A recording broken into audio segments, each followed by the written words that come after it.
స్నేహితుల అవసరం ఎప్పుడూ ఉంది. బంధువులు కూడా మన కాపాడుతారో లేదో చెప్పడం, స్నేహితులు కాపాడు తీరుతాడు ఖచ్చితంగా. స్నేహంలో ఆ విలువ ఉంది, అనుమానమే.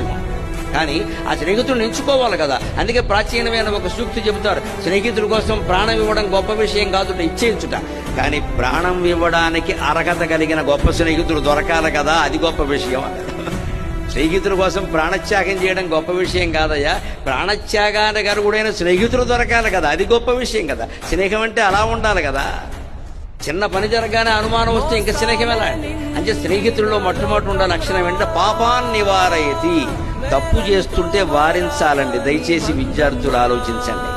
అటువంటి స్నేహానికి పునాదులు కాలేజీలోనే పడతాయి.